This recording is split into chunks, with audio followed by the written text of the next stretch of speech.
anybody who's looking for how do I do better in my practice would be, don't get locked into one system.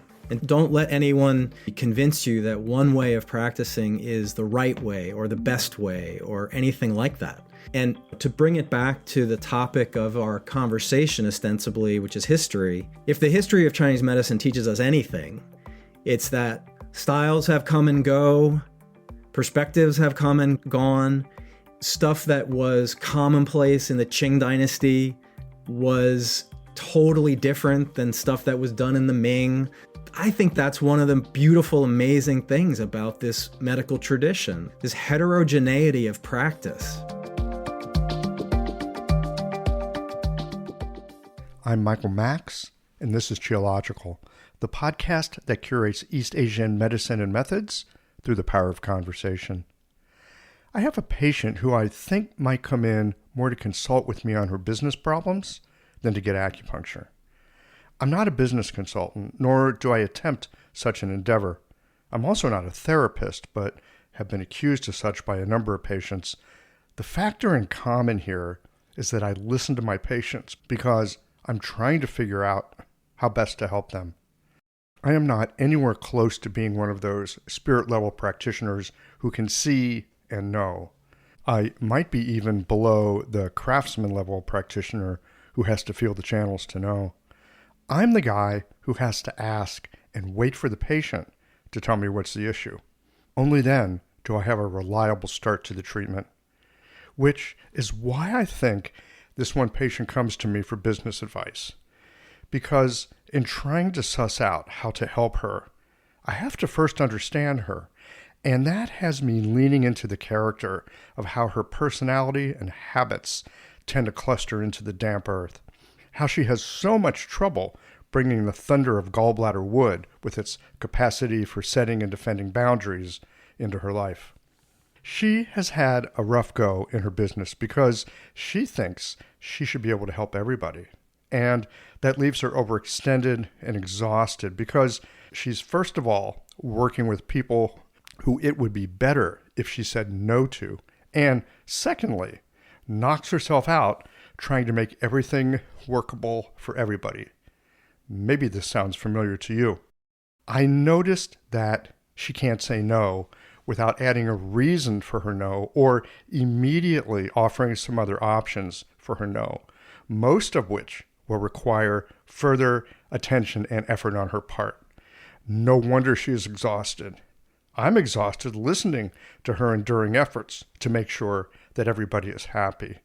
Because I'm an acupuncturist, I can see how her damp, tie-in earth expresses in her body appearance, eating habits, and psychoemotive tendencies. This isn't a judgment, but more of an observation. What I want to do is crank up her thunderous Shaoyang gallbladder wood. I want her to say no to the people that she thinks she can help, but can't.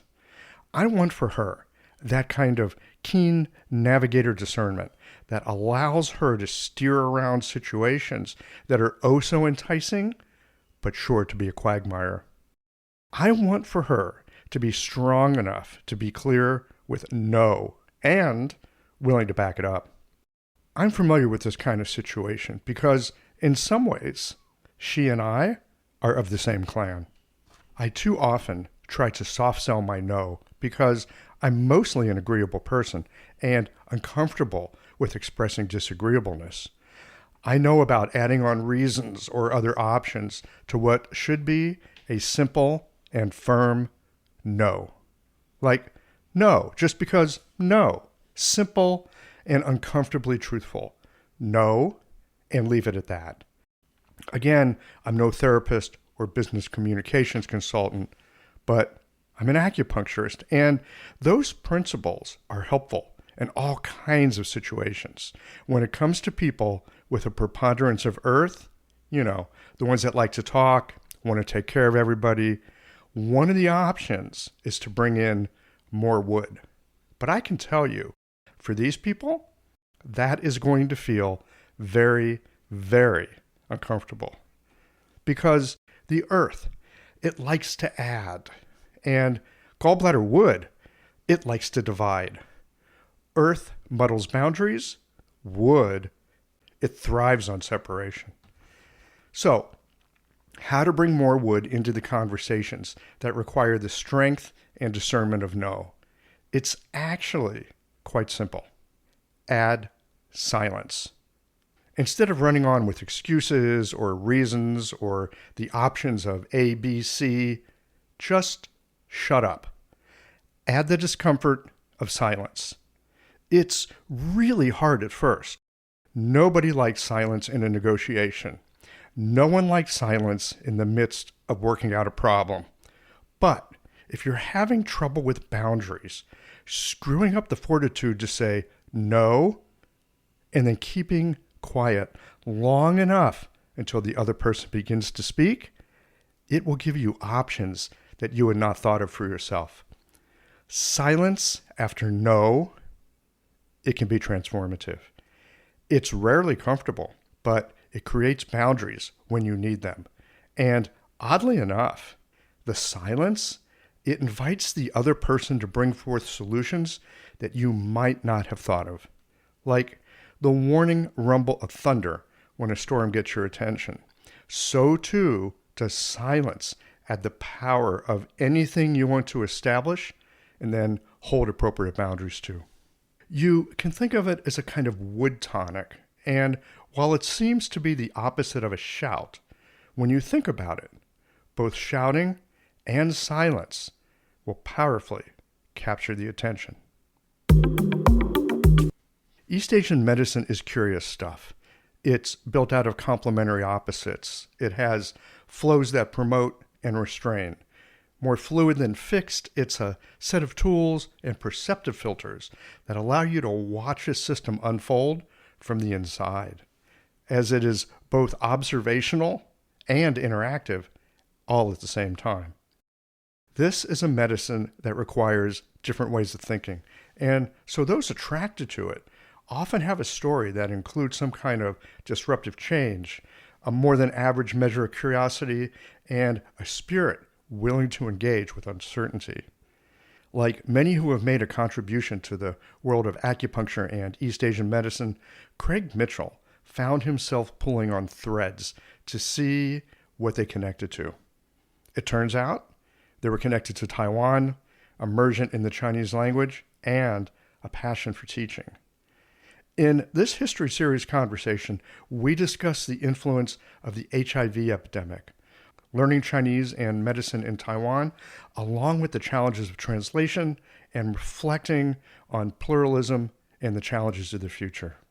It's not difficult to connect the pivotal moments when looking into the past, but it's altogether something else to recognize them in the moments of unfolding. Let's get into this. Hi, I'm Kylie Roger, and I practice neoclassical acupuncture, a palpatory style which gives you instant feedback. This style has made me more present, more precise, and it's elevated my clinical results, and I'm not alone in this. Here's what other practitioners have to say. The neoclassical skills that I learned have really streamlined the way that I make my diagnoses, which result in a faster treatment. The patients like it, they like the results, and I'd recommend it for anyone that wants to add another skill set to their toolbox. Practicing neoclassical acupuncture has been a life-changing experience for myself and my practice. I've seen remarkable results in my patients and gained greater confidence as a practitioner. I highly recommend. Neoclassical acupuncture has completely changed my practice, and I love the amazing and lasting results that I see with the medicine. Start your journey with neoclassical acupuncture with the Foundations course this September. Visit neoacupunctura.com and transform your practice. Craig Mitchell, welcome back to Geological. Thanks for having me, Michael. I'm delighted to have you. You've been on various times. I think the last time we were talking was maybe at a Shenong conference. Yeah, it could have been. Way back in the day when they had that. Yeah. And then we've done some stuff on COVID too since. It's hard to keep track of all this stuff after Yes, it is. all these darn years. Yes. You've been at this stuff a while. It's true. It's true. Graduated from school in 1993. Yeah, it's been a minute. It's been a minute. So this is a history series conversation. I'm always wondering, not so much these days, Like these days, kids hear about acupuncture school in high school and things like that. Yep. And so that's not unusual, but I suspect that's not the milieu you grew up in. I'm curious to know what was going on in the world. Like, what were the news headlines? What was happening in your life? What was, like, if you were to look around at Craig Mitchell back when he first heard about acupuncture, what was happening in the world? And how is it that acupuncture landed in a way that you thought to yourself, maybe there's something worth investigating here? What was the problem that you were looking to solve at that moment in your life? That's a complicated question, of course, as these things often are. So we'd go back to, say, 1988, 89, and at that time, maybe long story, slightly shorter, I'll just say that I got through a series of interpersonal connections. I got some exposure to people. So this is, it's such a different world, Michael. HIV was a huge thing at that time. Especially in certain places. Yes. And where were you? And I was living on the East Coast at the time. And there was a growing interest at that time amongst people who were HIV positive to use particularly Chinese herbal medicine for trying to manage issues with the immune system and viral control and all of this, because unlike now, there were Western medical treatment for AIDS, HIV/AIDS was just getting off the ground in a way. And it was still, there were still huge challenges for that community of people. Mm-hmm. And so I happened to attend a little round table with folks who were being treated for HIV/AIDS, but many of these people had chosen to use Chinese herbal medicine as a primary component of their treatment. And so I was fascinated by that, by the fact that was happening, and that at that time I had no idea about Chinese medicine of any kind, herbal or otherwise.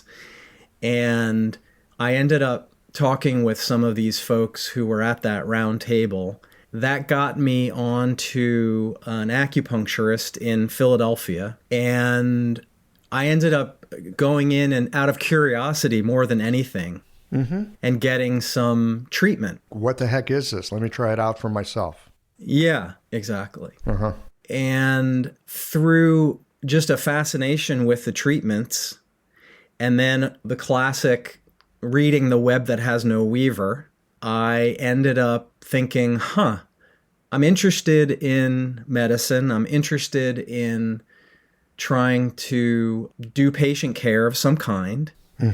And this seems like a fascinating way to do that. I'm abbreviating a little bit, but the net of all of that was me basically packing up and moving from Philadelphia to San Francisco to go to school at ACTCM. Which sadly no longer exists as a school anymore, the American College of Traditional Chinese Medicine. Yeah. But at the time, it was the only school, or one of the only schools, that was actually offering a master's degree. Oh, really? Yeah. What were the other schools offering at that time? When I came into it, master's level that's just what everybody did. Yeah, no. But I came in later. In 1989-90, most schools were doing certificate programs. So this was, you were future-proofing yourself. I'll get myself a master's. Well, to be honest, it was a desperate attempt to soften the blow to my parents, who were absolutely aghast at the idea that I was going to study acupuncture. And so at least I could say, I am going to get a master's degree. I'm going to get a master's? Yeah. I love it. That's hilarious. Now, what did they want for you? Oh, they wanted me in mainstream Western medical school. Yeah, of course. For sure. Nice Jewish boy from the East Coast. Yep. Yeah. That's funny. I remember when I broke it to my mom that I was going to go to acupuncture school. It just so happened my grandma was there at the same time, her mother. And my mom was just like, it was not good. And my grandmother, at this point, who's older, he's probably going to be able to help a lot of people with that. Really? Yeah. Yeah. My grandmother had weird intuition back when I was much younger, and casting about for something to do. I tried my hand at many different things. I would call it drifting. She said if people asked her what her grandson did, she said, "Oh, he's an entrepreneur." Nice. Michael, has anything changed, really? Not really. No, of course not. Except I have accepted being an entrepreneur. There you go. And at the time when she said it, I was like, I'm not an entrepreneur. I'm not one of those evil people. Yeah, no, she has some wisdom. That's funny. I still get a master's degree. So you go to California. What was it like studying Chinese medicine? One of the big shifts that I've observed since the early 90s is at that time, I was one of the youngest members of the very small cohort that I was in. It was maybe 12 or 14 people in that cohort. Mm-hmm. And almost everybody else was second or third career. Yes. It was very unusual at that time for people to have studying acupuncture as, oh, this is what I want to do. I went to college and I knew that I wanted to go to acupuncture school. That was an unusual thing. That was unusual. Back at that time. Yeah. Who is this upstart kid? Yeah. So it was fascinating. It was difficult in its own way. It was eye-opening to be moving from basically the suburbs of Philadelphia to San Francisco and finding myself in a cohort with people from a couple folks from around the world and lots of people from the California area and people who were avowed hippies and sort of counterculture folks. And I really had no exposure to that kind of world perspective where I grew up. So it was really eye-opening. So you're not just studying Chinese medicine, which already will muck with your reality. Yes. You're this nice East Coast Jewish boy who actually doesn't really know much about the West Coast. Oh, nothing. Knows nothing. Yeah. It's like a foreign country. Absolutely. Yeah. Going from the small town that I grew up in, Pennsylvania, to San Francisco was a shock, to say the least. And you went there because, hey, I can get a master's degree. Exactly. Yeah. How long was that program? How long was it in those days? Basically, it was three years full time. Mm-hmm. And we went all through the year, all through the summers, just like our program. The program that I work in now, the one that you went through. Mm-hmm. So, yeah, I think in many ways, structurally, the program that I went through was not dissimilar to the one that I teach in now at the Seattle Institute of East Asian Medicine. It's one of the strengths of ACTCM was that it had a pretty good idea about, yes, doing traditional Chinese medicine, but also doing some basic bioscience to help you orient to the Western world, mm-hmm. and then also with a fairly strong clinical component. We did a lot of clinic, and one of the things that very much has stayed with me over the years, this was probably in my last year of school, the ACTCM got a Ryan White grant, which was a grant program that existed for places that were providing treatment to people who were HIV/AIDS positive. I remember that. Wasn't that, oddly enough, that was like a Reagan administration grant, wasn't it? Didn't that come out of? My recollection is that Ryan White was a young man, I think, who contracted HIV through a blood transfusion. If I'm wrong, I apologize to everybody. Yeah, I don't know the history either, so we'll... But I think the grant may have been started by his family. There may have been a public-private cooperative venture there, but our school received some grant money from that, and as a result, we had a lot of patients in our clinic who were HIV positive. And one of the things that was very beneficial to me as a student, and frankly, just as a human being, is seeing we saw people who were very sick. Yes. And so that was an opportunity, I guess. It's a strange way to put it, I think, but having the chance to work with people who were going through, in many cases, they were at the end stage of their lives. And I did some house calls for people who were no longer ambulatory. And it gave me a much deeper, I think, and more profound experience of what is possible with Chinese medicine than maybe in a kind of standard outpatient Chinese medicine clinic. Yeah, I can see that. I'm noticing too, in some of the conversations I've had, over the years now, here on the podcast, and talking to some folks in those conversations who were there in those more early days of HIV and AIDS. It was such a different world. It was such a different milieu. I don't think people these days have a similar zeitgeist experience of what was happening to people and what was happening in the culture as what was going on there in the 80s with that. Although COVID certainly was, I'm sure, has been a profound experience for many clinicians also. I'm sure. Yeah. Yes. Yeah. I guess in every generation we get our, oh my God, it's a tidal wave. Yes. Which is one of the fabulous things about the medicine that we practice. Absolutely. That these events can happen and we have something that may help to orient us. Michael, one of the things that just you turned the faucet on of thinking back about that time period. And one of the things that talking about differences in time and how things have changed, while I was still in school, I worked as the office assistant primary helper for Misha Cohen in San Francisco. Okay, so that was like... And yes, the lovely, talented Misha Cohen. Yeah, that was like a ground zero for helping people in distress. Misha's practice at the time, and Misha still is very involved in working in that community to this day, as far as I understand.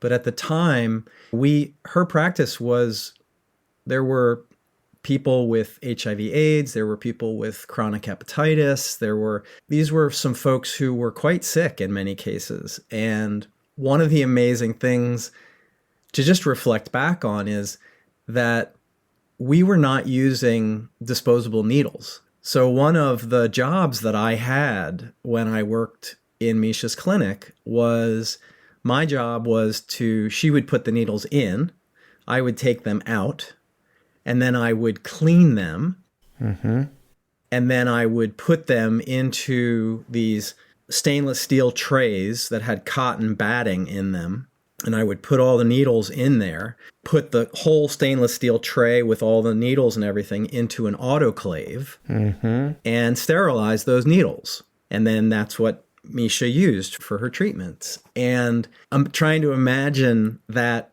in today's environment nobody would think to do that. Not even remotely. Not even remotely. So that was, yeah. When I was at Siom back in that day, it was Siom in those days. I still think Siom, I can't help it. Yes, that's okay. We learned to use an autoclave. Yep. Because it's just part of something you should know. Absolutely. Now, we did only use needles on the patient. We didn't use those needles on other patients. We'd label them and use them on the same patient. I remember getting out of school and thinking, oh, I should get me an autoclave. Right. I looked at the price of an autoclave. I knew what it took to run an autoclave. You got to test it. You got to do this. You got to do that. And it's, oh my God, disposable needles? Why would you ever think of anything else? Yeah, exactly. Yeah. But in those days, you had to autoclave it. Yep. Yeah, and that was part of my job, was running the autoclave, you had these crazy these biological tests that you had to do periodically on the autoclave to make sure that it was actually killing the organisms that you thought it was killing. Right. And yeah, every clinic shift, that was part of my job. Yeah. Every time I go to the dentist, I think about that. Because they pull out the tray and it's like, all right, this has been in someone's mouth before. Exactly. So often enough, and this may sound pejorative, but I'm going to say it anyway, people that go to acupuncture clinics, especially student clinics, they're worried. We do see sick people. But it sounds like that moment in time, and it's a little bit horrible to say it, but it's also true. You had the good fortune to see people who had life and death kinds of issues. That's very true. I think, Michael, if I'm honest, when I reflect back on the last, 30 plus years, I have been filled with fortune in terms of my life circumstance. The teachers that I had at ACTCM were outstanding. I was incredibly fortunate to meet Andy Ellis at that time and have the opportunity to work with him. That got me to Taiwan, where I had the good fortune to work with Nigel Wiseman. Coming back from Taiwan, I ultimately became friends with Dan Bensky, and that part of that led me out to Seattle and to our school. Now, I feel like when I look through all those years, I think, how lucky can one person get, frankly? So I have been the beneficiary of a huge amount of good luck. This episode is brought to you by Jane, the clinic management software built to help you focus on what matters most, your patients. Building rapport with your patients during appointments is important, and that can be challenging when you're also trying to collect timely and detailed documentation. That's why Jane built AI Scribe to help you document important information without the manual note-taking. This feature transforms your session recordings into chart entries. All you have to do is review your notes, sign the chart, and you're done. And since security is a top priority at Jane, AI Scribe was built securely in-house to be fully HIPAA and PIPEDIA compliant. With a tool you can trust, Jane helps you spend more time on patient care. Learn more about how Jane can help change how you feel about documentation. Head to meet.jane.app/documentation to book a demo or sign up. And if you're ready to go, be sure to use the code CHEOLOGICAL for a 1-month grace period on your new Jane account. Yes, there is that piece. I think there's also an aspect here that's also worth mentioning. I don't know if we quite have the same words for it in English. You're in fun.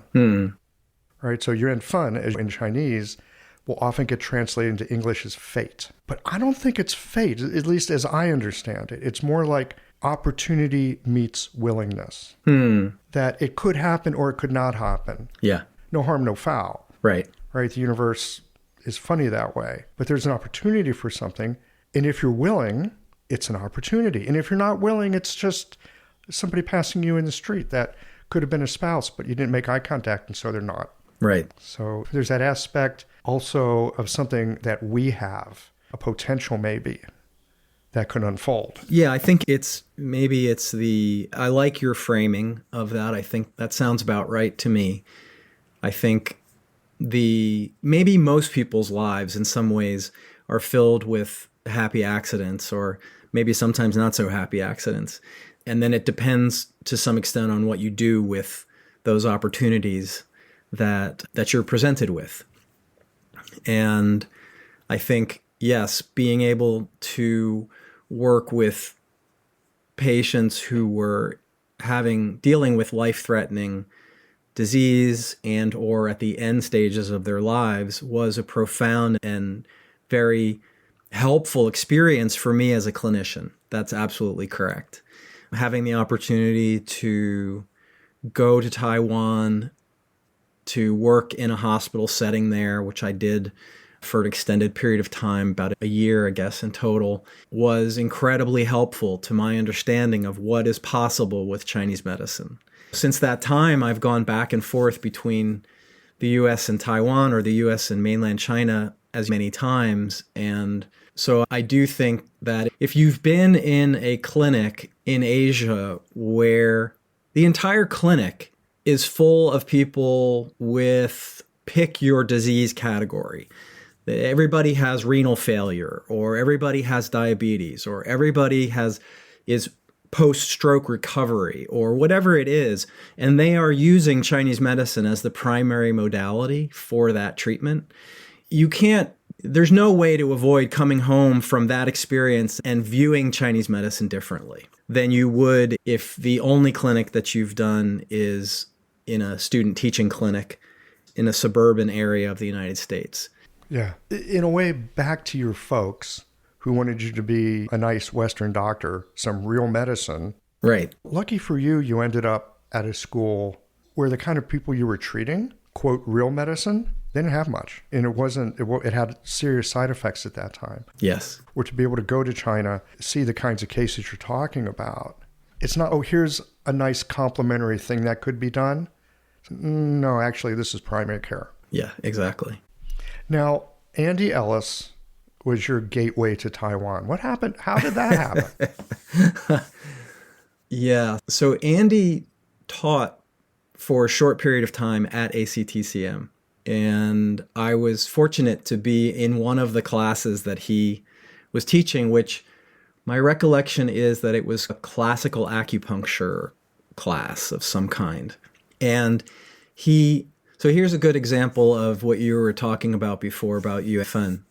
Andy gave us the option for the final exam in that class that we could either take the written exam or we could do a translation project. Oh, that's interesting. And I thought, that's really interesting. I don't know why to this day, but I was like, oh, that sounds like that could be fun. I should try doing the translation project. Why not? How hard could that be? And exactly. And so I did. And that got me started on I believe it was the Zhou Hou Ge.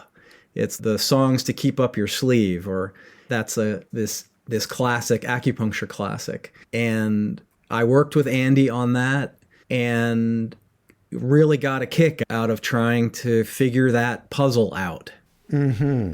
And so I don't know that I had any particular aptitude for it, but I was interested and enjoyed working with Andy. And that led to starting to have a different kind of relationship with Andy where, yes, he was my teacher, who was also started to become a little bit more of what I would consider a mentor and guide and friend also. Mm-hmm. And he and I talked a lot about me studying Chinese language in a more serious way and what that might look like and where to do it. And I was at that point towards the end of or just after graduation from school, I had been working at the Springwind Herb Company.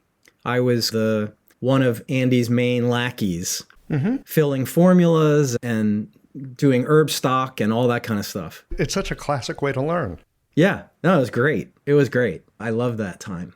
And Andy basically at one point took me aside and said, look, if you're serious about studying Chinese, you need to go to Asia, because the likelihood of you really being able to learn it effectively in the United States with everything else that you're doing is quite low. And if you go to Asia, it'll just be a more efficient process. You'll learn more quickly and more effectively, and you'll have an adventure. Seriously. And I didn't at the time. I wasn't married. I didn't have kids. I didn't have a practice yet outside of school. What a great opportunity. And if not, then when? Exactly.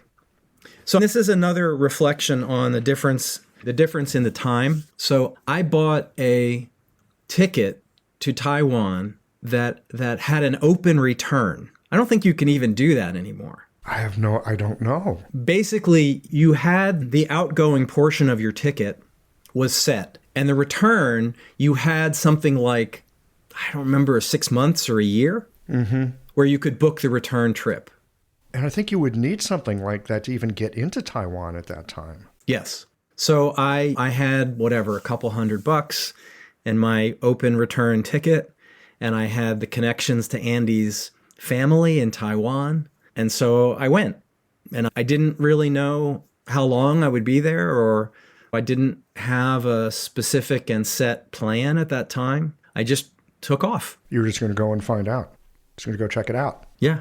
I'll go check it out. Yeah. Okay. Pennsylvania boy. Yep. Goes to the West Coast. All right. That's a foreign country. Right. And then you hop over to Taiwan. You're primed to live in other cultures at this point. Yeah, exactly. And talk about breaking the news to your parents. Not only am I not going to medical school, but I'm moving to Taiwan. Thank you very much. You're moving to Taiwan. How old are you at this point?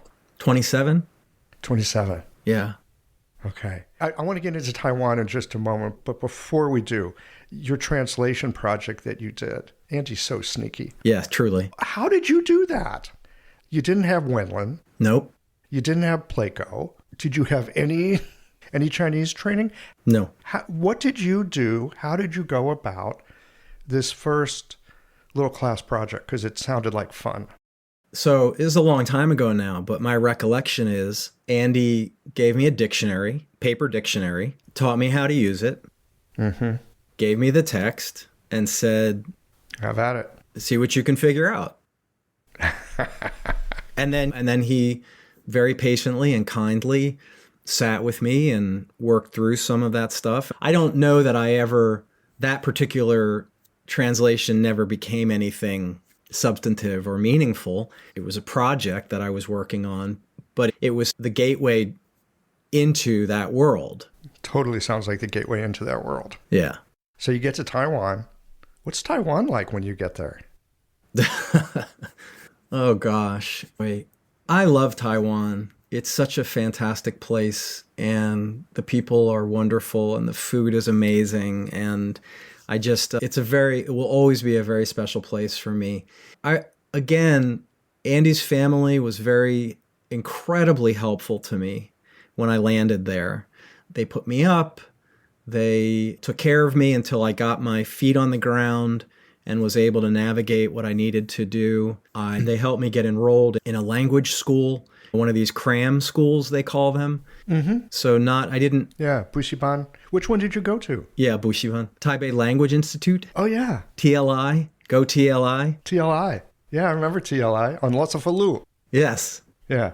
And my days consisted of going to language school and then starting to teach English, right? Which at the time was what all the Waiguoren, all the foreigners who were in Taiwan were teaching English if they could find a way to do it, to make money. It wasn't hard. Yeah. Yeah. It was not hard. You were probably kind of an anomaly because you're there to learn Chinese because you're interested in medicine. Right. That must have made you an unusual character. Yeah. I don't know if you had this experience when you were there, but I went to language school with people from a bunch of different West English-speaking countries, most of whom were in the language school simply to get a student visa so they could stay in Taiwan and make money. That was pretty much the MO for most of those folks. And I obviously had a different mindset. Yeah, you were there to learn it. I was there to learn it. And so I didn't really hang out very much with the expats who were there. I tried to cultivate a small community of Chinese people, Taiwanese people who I knew and was friendly with. Mm-hmm. I spent as much time as I could speaking Chinese instead of English. And then at some point, I connected with Nigel Wiseman. How did that happen?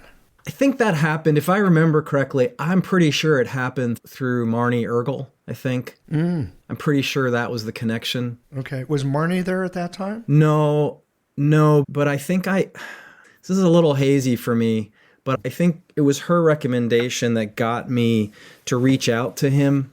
She was, if you're there, and because Marnie and Kevin had been involved in ACTCM when I was there. So I knew them through ACTCM. And then I'm pretty sure it was at Marnie's urging that I reached out to Nigel. And Nigel, in kind of classic fashion for him, it was a little bit like, I don't really know who you are, but okay, come by and we'll talk or something. And I, with a lot of trepidation, I went to his office at the university where he was and met him and chatted with him. And over the course of some time, ingratiated myself with him enough that he started to ask me questions about what was I doing in terms of Chinese language stuff and what was I working on and what translations was I interested in and those kinds of things. Mm-hmm. And literally, this is another one of those just things that happen. We were in his office one day and he said, I was telling him that I was still working on that Zhouhou Ge project, right? And I get it. It's like And it wasn't doing it for me, honestly. Uh-huh. And so I was expressing my kind of, I'm not really that excited about doing this, but I still like the work. And he said, if you could do anything that you wanted, That's always such a great question, isn't it? what would you do? Always a great question. And I thought about it for a little while, and I said, there isn't a really good English language translation of the Shang Han Lun. So I don't know, maybe I would do that. It's so funny, right? I had no idea what I was getting myself into. Of course not. Oh, this 2,000-year-old book. Yeah. Right? Oh, the Shang Han Lun. Yeah. So literally, Michael, Nigel turns around, he pulls a book off of his shelf. Uh-huh. It's the Shang Han Lun, some version of it with commentary. He opens to the first line, and we look at it together, and we read it, and we go, this doesn't seem like this would be that bad. So let's do it. And so, is this the first time he'd really looked at it? Was it like a curiosity that was on his shelf, or? That's a good question. I think he was certainly familiar with it. I know he very quickly said, we need to involve Fengye in this because obviously it's to make it a good English language translation, you want to have it clinically. You need somebody who's the strong clinician. And that was the role that Fengye was an invaluable member of that little trio, that translation trio, because he could help me understand things from a clinical perspective, but also he was very quick to be able to, let's look at this commentary, not that one, kind of thing. So he steered that effort a lot. And then, we started, and it came out in 1999. So it was probably, in total, it's probably 5 years, something like that. That actually sounds pretty quick for a book like that. Yeah. When I think about it. But you have to remember that at the time I was living in Taiwan, and basically I was either in Chinese class or teaching English or working on the Shang Han Lun. I didn't have a life really other than that. That was it. Yeah. You were a monk. Yes. Not a monk, but yeah, you were focused. And as Andy so well pointed out, you were in a milieu where you're surrounded by Chinese. Yes. So it seeps in. Absolutely. You're just hanging at the coffee shop. Right. And it's, I don't know if you had these, I'm sure you had these experiences where you'll be like hanging in a coffee shop, you're listening because you're trying to understand Chinese. And it's like, blah, blah, blah, blah, blah, blah. And all of a sudden you hear, and then he called me one night and said, and you're like, I understood what they said. Yeah, right? yeah, It's just yeah. like, it just comes in. Absolutely. Yeah, it's so weird. And then one morning you wake up and you realize that you dreamt in Chinese. I actually had that very quickly when I was there. And it's not because my Chinese was good, but because it wasn't. And I really struggled with it. Still do to some degree. But we had a tingxie. We had a spelling test for vocabulary. And I was dreaming about the spelling test, as a nightmare. So you skipped the dreaming in Chinese part. You went straight to the nightmare in Chinese part. I went straight to the nightmare in Chinese part. Yeah. Nice. Yeah.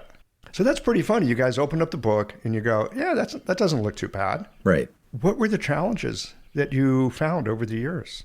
Because the universe is slippery. It'll give you an easy one in the beginning to get you started. Yeah.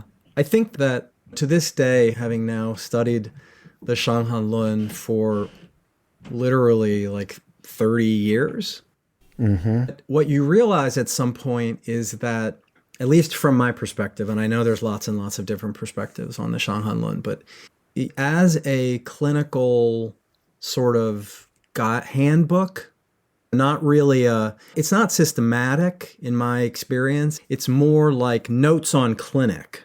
And so finding a way to both be true to the spirit of the original source text, but also to represent it or explain it in a way that makes it relevant for a modern clinician is very difficult. And the translation that Ma Shouchun and Dan Bensky put out fairly recently, last few years. Last year. Came out last year. Last year is an extraordinary work in this domain, in part because it's filtered through the immense clinical experience of Dan and Dr. Ma.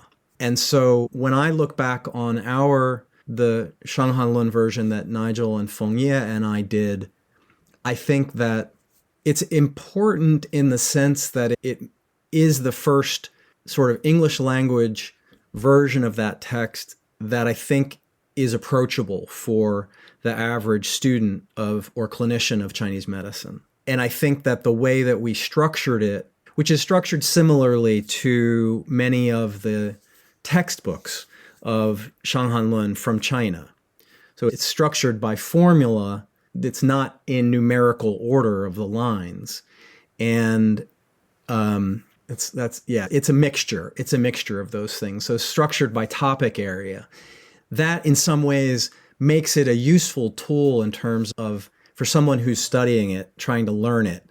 It makes it approachable. And yes. Yeah, because when you're trying to learn this stuff, and like you point out, it's like clinic notes. It's so funny. We call it the treatise on cold damage. Right. Maybe it should be more like random notes on cold damage. Yeah, that you talk to the marketing department. I don't think they're going to like that. I don't think they're going to like it. Yeah. But realizing that, this is like clinical notes. Yeah. And there's a context and content that's in here, but it's not like an AI where you can just put it in and say, give me this piece. Right. It's on paper, and you have to make choices about how you present it and structure it. Well, and I think for people, at the risk of saying something that people already know, when you are translating anything, just stick to Chinese into English, there is inevitable loss.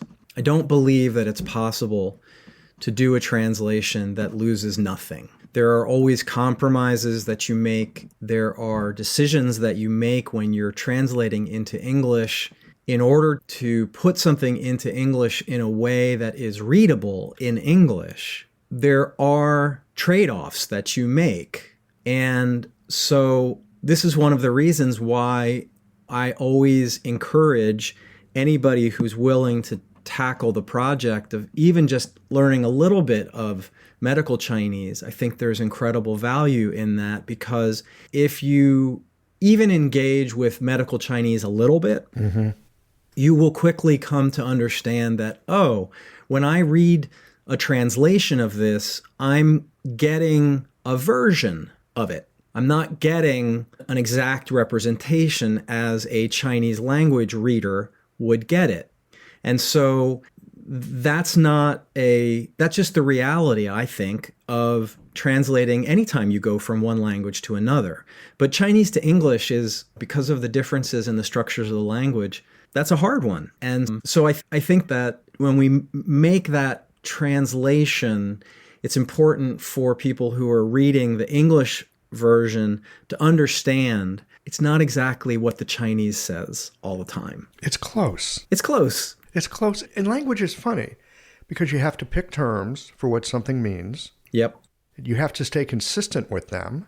Sometimes, at least in my experience, there's a term that I'll pick and use, and it's actually a good translation in that context. It actually works really well. But that word in a slightly different context, it's like, all right, now it's a little bit forced. Yep. It works well enough, but there's a nuance that's different because the context is different. Yes. And it, like you say, it's unavoidable. Well, and I think Chinese is context dependent in a way that English is not. And the medicine is context dependent in a way that conventional medicine is not as well. Yeah. Yeah. This. I think you studied and practiced for any length of time. You probably know that. Yes. In some actual visceral way. Yeah. Yeah. So you guys took it on in 5 years. That's a serious bit of work. Truly. Had you done that in a academic setting, you could probably gotten a PhD out of it. Maybe so. Yeah. Yeah. I had to wait until later to get the PhD. So, yeah. Well, and I also, because we're talking about history, I also do think about the fact that I don't know what the introduction of these AI systems is going to mean for translation going on into the future. But obviously the impact is going to be profound. And maybe I used to say when students would ask me, like, why do we have to study medical Chinese?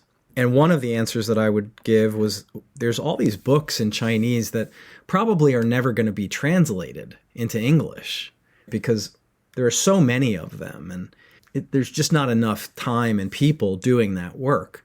But now I wonder, like, maybe you're just going to see more and more of these texts coming through these large language models and being translated into English, with all the caveats of the challenges that the AI systems have. Yes. But as they continue to learn and grow and develop and become better and better, it does, I think, open up the possibility for us to start seeing large-scale translation projects being done. I don't know what the future holds for that, but I do know that I've played with some of those systems even just in the last 6 months. And even for medical Chinese that's modern, they're pretty good. I have been playing with them a little bit as well. Yeah. Not with Chinese, but with Korean. There are some things I've been interested in with some acupuncture. Yep. And it's not available in English. And so I've run some translations.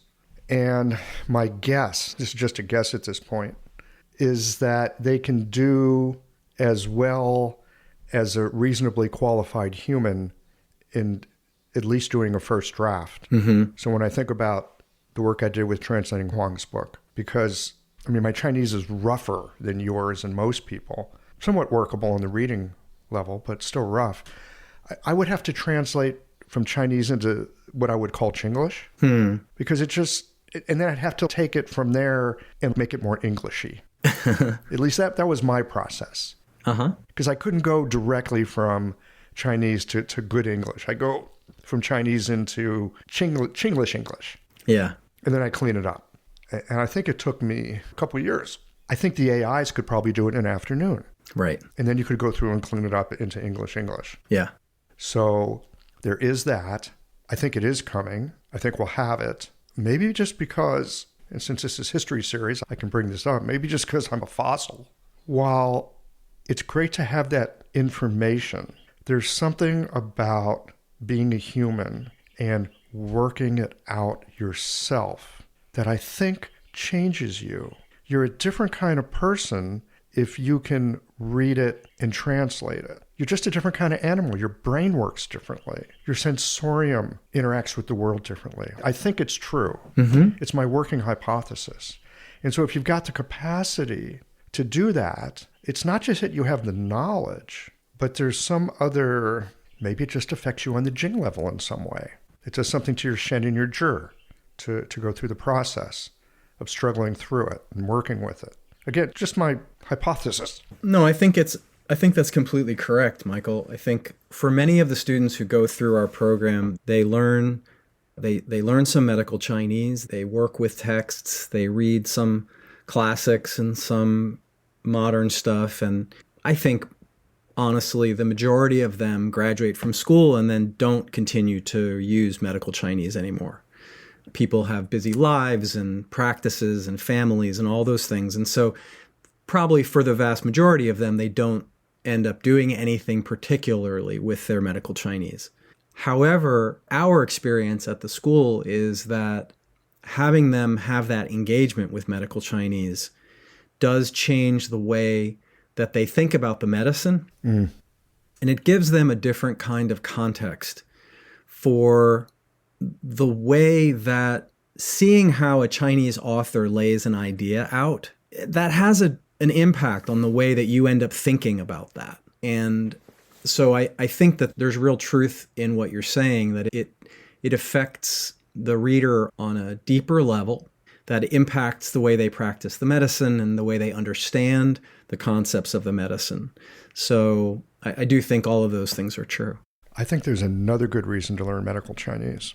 It makes learning Chinese medicine easier. So if you have some basic terminology, then when you hear pinyin things like Liu Wei Di Huang Wan, you're not trying to memorize these sounds and these funny pinyin spellings. You know that you're talking about 6 Romania. Right. you know what you're talking about. And you don't need a ton of words to be able to do medical Chinese. The great thing about any technical language really is it's a limited vocabulary. Sure. It's a lot harder to learn to read a magazine or a newspaper. Yeah. Much easier to learn how to read an article on acupuncture. So it's actually a doable enterprise. Well, and interestingly, the Shang Han Lun in some ways is, Angel wrote an extraordinary component in the back matter of the book. There's a language learning little mini course, basically, that's in the back there. And I don't remember exactly what the number is, but I want to say that somewhere between 100 and 150 characters represents roughly 50% of all the characters in the text. Now, in order to get the other 50%, you need quite a few more characters. Golden Flowered Chinese Herbs is celebrating 35 years of existence. Wow, what a journey it's been. It started because the baby boom generation was frustrated with conventional medicine. In the 1970s, there was a resurgence of interest in what was considered natural healing modalities. After President Nixon's visit to China, acupuncture started to emerge from the Chinese communities into greater awareness. It was a magical moment. 2025 is the 50th anniversary of the legal practice of acupuncture in the state of California. Oh my, the awareness and access to acupuncture has grown incredibly.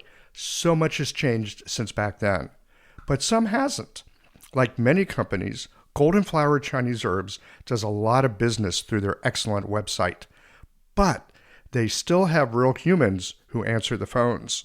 You won't get lost in a voicemail messaging maze when you call. Like our medicine, Golden Flowered Chinese Herbs is a bit old-fashioned. Visit them at gfcherbs.com or pick up the phone and give them a call. Yes, but still.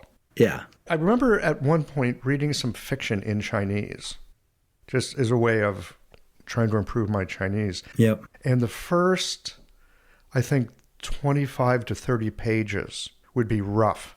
Yeah. And I'd be taking all kinds of notes, and I was learning all this new vocabulary.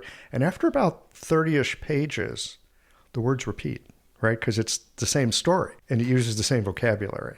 So there's definitely an upside. But for sure, being able to know the word in Chinese makes it easier when you're trying to learn Chinese medicine. It actually, I think, helps speed up the process. Yeah, so I have to tell you a funny story because I think that there is a little bit of a tendency for us as folks who grew up in the West we can make Chinese language and Chinese characters into something that is sort of magical or mythical or something like that. And so I want to just tell you this story because it brings back the pragmatic reality of the language for me. So when I got on the plane to go to Taiwan in late 1993, my Chinese was extremely limited. Hello, how are you kind of stuff. And maybe where's the bathroom? I probably knew that. And I maybe knew how to order like one dish, like chicken with rice or something, like just in case, right? Just in case.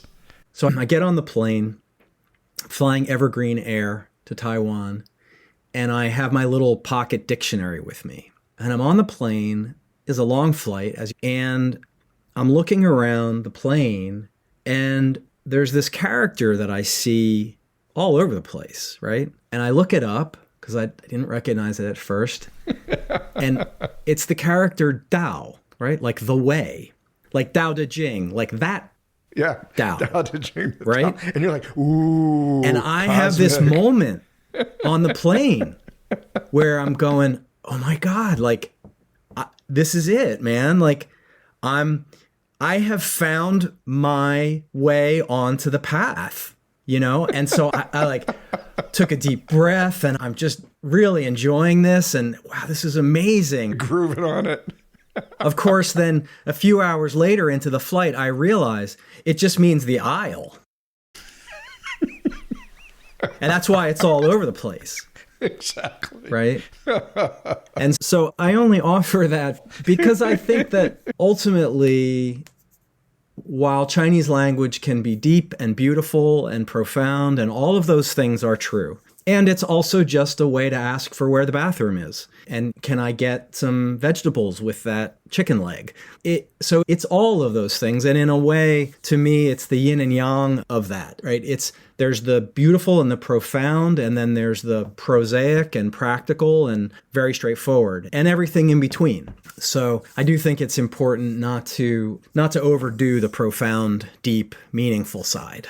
I agree. And again, the reason I think that it's helpful to learn some medical Chinese is because it's extremely practical. Yes. It'll just give you a shortcut, really. It'll give you a shortcut. It'll give you a leg up. Yep. And Nigel has done a fantastic series of books on learning medical Chinese. There's one book on vocabulary, another one, I think, on grammar patterns.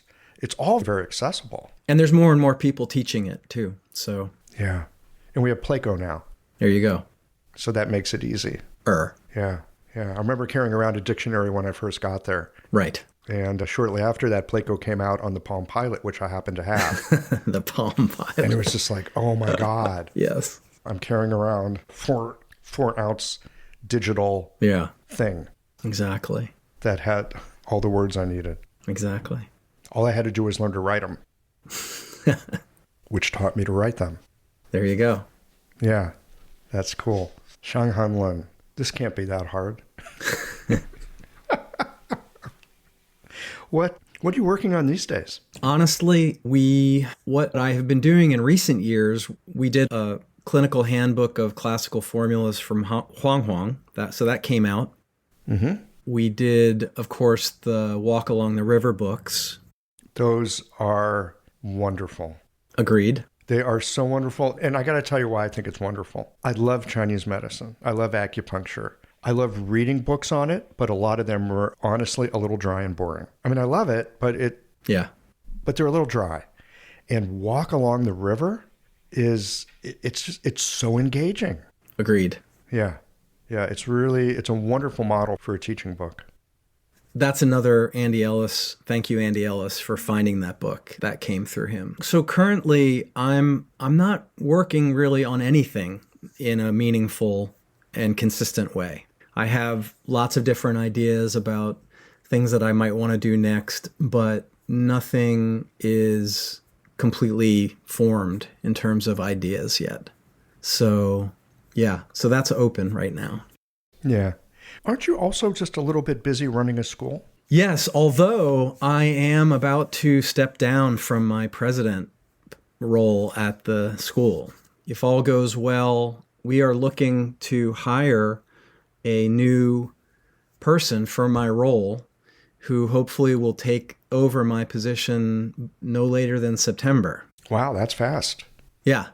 So hopefully we're about to start interviewing candidates this week, actually. Great. So hoping that transition will go smoothly and I will take a step back from the academic administration part and focus on teaching and doing clinic supervision, seeing my own patients, just doing those things, but not really being involved in the day-to-day operations of the school in the same way. That's a big step. You've been involved in that for 23 years? Yeah, something like that. Yeah. Yeah. Wow. So schools have changed a lot. The educational environment has changed dramatically in those 23 years. Yes. We're actually in a period now, the school you went to doesn't even exist anymore. Yes, that's correct. So there's been a lot of changes. I know this is a history series, but you can't do history without thinking about the future also. What do you see as some of the challenges of this moment and some of the opportunities as well? Because there's always opportunities, they just sometimes look like a lot of work. Yeah. Well, I think that as a community, I think that we have a responsibility. I'm talking about the educational community. I think that we have a responsibility to train our student graduates to be effective clinicians more effectively. So I think that Many students, unfortunately, I think, graduate from acupuncture schools with an insufficient degree of clinical expertise. And I believe that is reflected in the number of people who stop practicing within the first 3 to 5 years of graduation from school. And obviously that concerns me immensely for the future of our profession.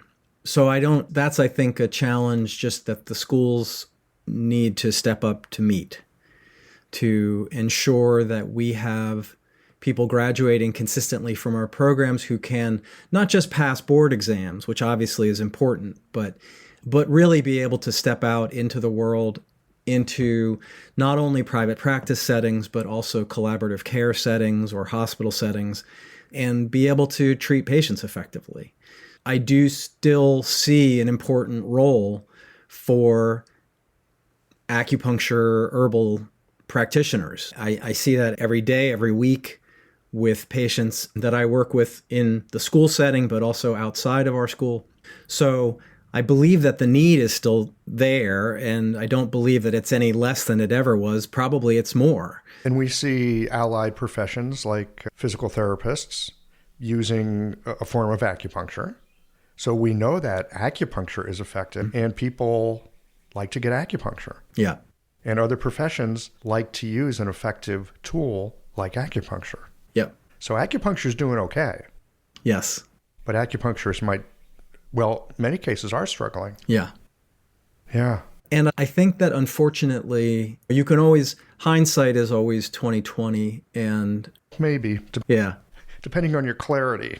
But I think that it's unfortunate, I think, in some ways that we were labeled as acupuncturists back in the day, because acupuncture is a modality. Mm-hmm. It's a tool. And it'd be like, I don't know, it'd be like the equivalent of referring to a medical doctor as a stethoscopetician or something. That's a tool that they use. It's not the sum total of what they do. Mm-hmm. And so in some ways, I think that it's led to some strange things, I think, happening in our field, where the medicine as a whole is not necessarily represented in a way that I think would be helpful. And having been at many meetings of school heads and various things, too much time has passed at this point. The idea of moving away from acupuncture as the kind of central focus I think is probably impossible at this point. That ship has sailed. I think so. But East Asian medicine as an actual system of medicine, I think, still continues to be amazing and rich and much needed in the world, whether acupuncture is a primary focus of that or not. The whole package has utility. I think my hope is that we have people who continue to move out into the circles of the mainstream world of medicine, providing the insight that comes through looking at patients through the lens of East Asian medicine. That still seems profoundly helpful to me. I agree with you. I also find it such a curious thing, having practiced it now for as long as I have. It's not only a way to help other people through what we see, it really changes your life in some very strange and unusual ways. Yeah. Just in terms of, I think for myself over the years, how I've had to learn to take people seriously and listen to them that I would otherwise often just want to dismiss because I don't like a hat that they're wearing or there's something in their background that bothers me for some reason. And I've had to learn to put all that aside to some degree so that I can use these tools. Mm-hmm. Like over time, I've become a little bit less irritable. Because practicing medicine requires you to not be irritable. At least not in the treatment room. Things like that. Not in the treatment. That spills out into other places. Sure. Like practice that long enough in the treatment room. And then the next time you're hanging out with your spouse and you're having a disagreement, Oh, I don't need to get reactive about this. Oh, you're really dug into some fear thing. Okay, I know how to work with fear. Yeah. It's funny how that works. What, have you got just another moment or two, or do you need to go? Of course. No, I'm good. Okay, great. So I'm with you that the marketplace, because it's relentless in how it sorts out people who have competence and people who don't, that if you don't have the skills yet to be that helpful, the marketplace will sort you out. And that's why people don't continue. And that's tough. So if you could help give people, I know you do this at the school where you are, what do you think might be missing in other places? What are some of the main things that maybe people that have graduated and they're struggling right now, and they're probably taking classes because they realize that, oh, there's some stuff I need to learn more about. There's a lot of continuing education, and thank goodness. And there's some great stuff out there, right? And a lot of people take advantage of that. But what might be helpful? So when I look at people who have graduated from our program, and I talk with lots of our alum, I think that one of the key things is to be open to what the patient needs as opposed to what I want to do or to do. So really learning some different modalities, learning even within the domain of acupuncture, learning some different styles, learning, if you like studying the Shang Han Lun, great, study it, but don't be limited to it, because there's a lot of Chinese medicine that happened after the Shang Han Lun. And I think getting away from having an ideology of how I practice Chinese medicine and getting to a point where the thing that I'm focused on when I'm in the treatment room is, okay, what approach of all the different things that I might know do I think is likely to be the most helpful for this patient right now? And if it turns out, gee, I had that one class on Japanese meridian therapy acupuncture. I don't do it very much, but I don't know. There's some things that seem like it might be useful for this patient. Let me give that a try for them. And if it works, great. If it doesn't work, okay. Let me think about different teachers I've worked with. Let me think about different styles I've seen or done. What other style could I try? And when students are in our program, I think that sometimes the chaos of different practice styles can be quite difficult for them during school because they're struggling with everything. And they sometimes feel like they don't have something to stand on. I think that flips when you get out and you're in practice and then you go, okay, oh, gee, that approach didn't work, but I have this other approach I'm going to try, and that one's going to maybe work. And if that one doesn't work, I got another thing I can try. You got a couple songs up your sleeve. Exactly. So that would be my suggestion, I think, to anybody who's looking for how do I do better in my practice would be don't get locked into one system, and don't let anyone out there in the community convince you that one way of practicing is the right way or the best way or anything like that. And to bring it back to the topic of our conversation ostensibly, which is history, if the history of Chinese medicine teaches us anything, it's that styles have come and go, perspectives have come and gone. Stuff that was commonplace in the Qing dynasty was totally different than stuff that was done in the Ming. And I think that's one of the beautiful, amazing things about this medical tradition that we have both been involved with for a long time is this heterogeneity of practice. Mm-hmm. And so to me, we are so fortunate to be intersecting with the medicine at this point in history. So much access. We have so much access to so many different streams of practice. Exactly. Yeah. So why you would choose to limit yourself, I have never understood.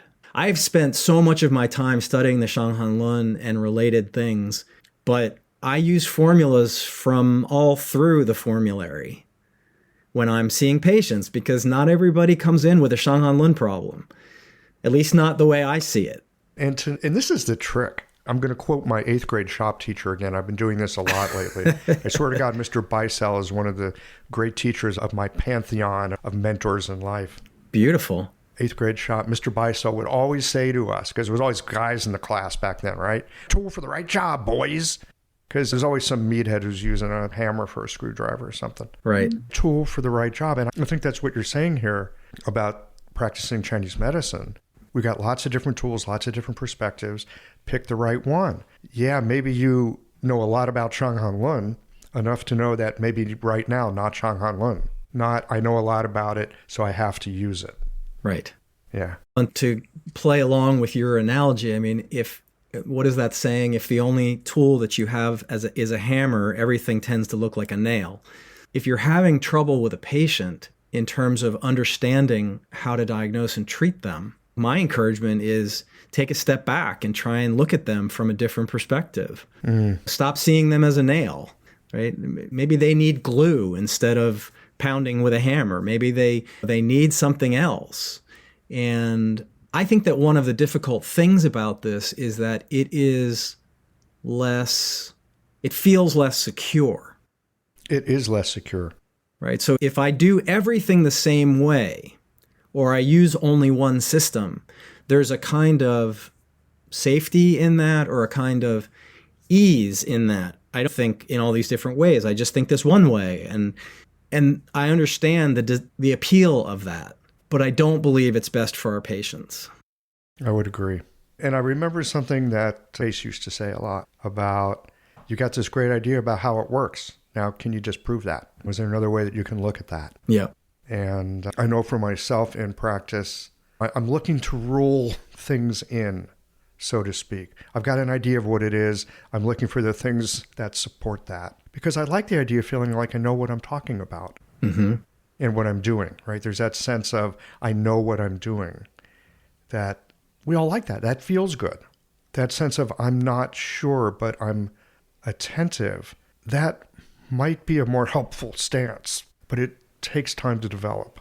You have to get really comfortable with being uncomfortable. And recognizing that uncertainty is a righteous mental state.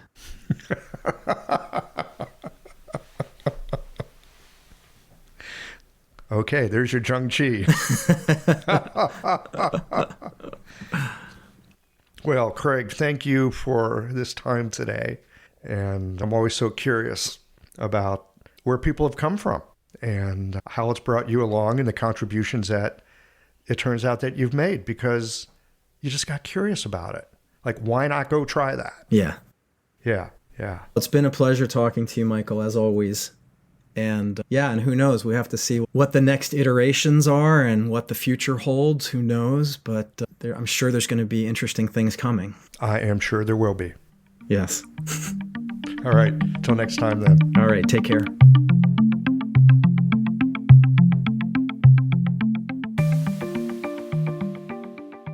Well, that's it for this conversation with Craig. Curious, isn't it?